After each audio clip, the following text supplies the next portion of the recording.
If you go to the movies this weekend, you'll be treated to a brand new Disney buddy comedy co-starring a very hyperactive bunny. It kind of made us nostalgic for the last time we saw a buddy comedy co-starring an easily excitable cartoon rabbit, and its sequel that we sadly never got to see.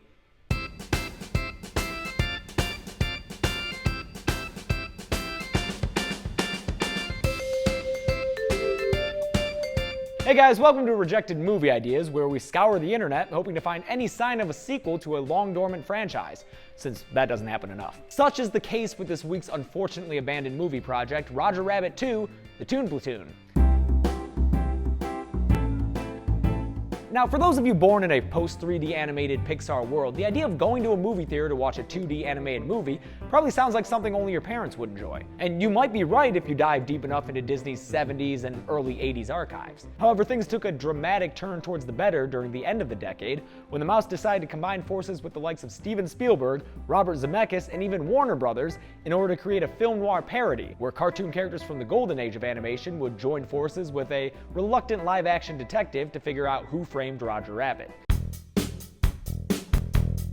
The film opened to great reviews and box office success in 1988, but more importantly, it kickstarted what is now known as the Disney Renaissance, a period during the early and mid-90s where Mickey got his groove back and was cranking out hit after hit, ending only when they wound up shooting themselves in the foot and causing kids to flock to Pixar movies instead.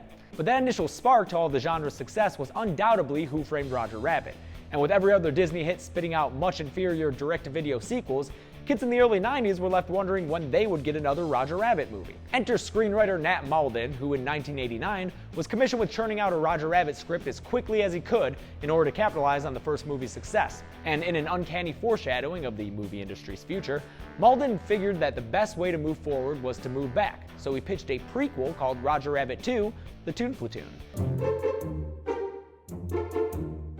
Now, this story would take place in 1941, 6 years before the events of the first movie, when Roger discovers that he's the adopted cartoon son to two live-action parents, something he didn't suspect until he turned 18 years old, and his parents showed him pictures of his very non-human mother. With a brand new understanding of how genetics work, Roger travels to Los Angeles in a quest to find his cartoon mom, and it's during this quest that he meets a pre-va-va-voom Jessica Rabbit, or Jessica Krupnik, as she's known in this story. Roger quickly falls for Miss Krupnik, but is immediately cock-blocked by her boss, who works as a secret Nazi spy. When America finally stops pussyfooting around with cartoons all day and decides to do something about that pesky Hitler character they keep hearing about across the pond, Jessica's boss hightails his way back to their fatherland, but not without kidnapping her in the process.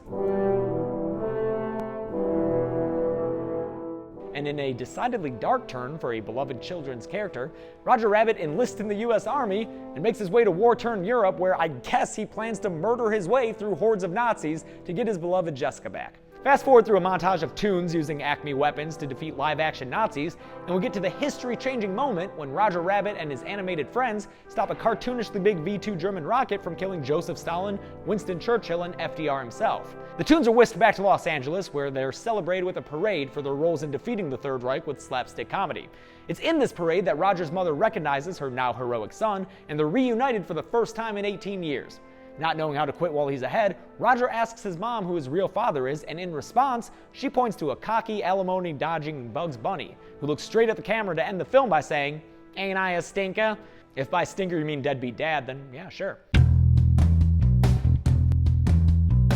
Now, as much as everybody wanted to see a sequel to one of the most successful animated live-action comedies of all time, Steven Spielberg, who was now in pre-production for the somewhat more sober World War II story Schindler's List, wasn't too excited about taking a step back in his storytelling career by producing a film with one-dimensional cartoonish Nazis as the villains. No, this dubious honor would later be transferred to the Russians, who would serve as the one-dimensional cartoonish villains in Spielberg's next Indiana Jones movie. But the problem for getting this prequel made wasn't just limited to Spielberg.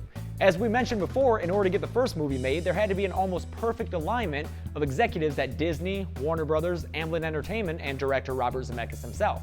If any one of the studios involved with the original movie had any disagreement with how their characters would be used in the film, or more importantly, were unsatisfied with their licensing agreements to use said characters, then there just couldn't be another Roger Rabbit movie again. Almost 30 years have come and gone since the release of the first and only Roger Rabbit movie, and in that time, everybody has moved on to bigger and better things. Disney is entering a second animation renaissance. Zemeckis became a master at replacing actors with creepy cartoon versions of themselves, and Warner Brothers eventually produced their own live-action cartoon hybrid feature film in the form of Space Jam, a film whose two-dimensional cartoon characters were infinitely better actors than their human counterparts. Speaking of Space Jam, I've heard rumors that there might be a sequel starring LeBron James. Now, would you rather have that or a sequel or prequel to Who Framed Roger Rabbit? Let us know in the comments below and subscribe to this channel for weekly rejected movie ideas. And if you like me, my face, what I'm doing here, you can check me out on Twitter at James A. Janice or on YouTube at Practical Folks. Thanks a lot, guys. Be good people.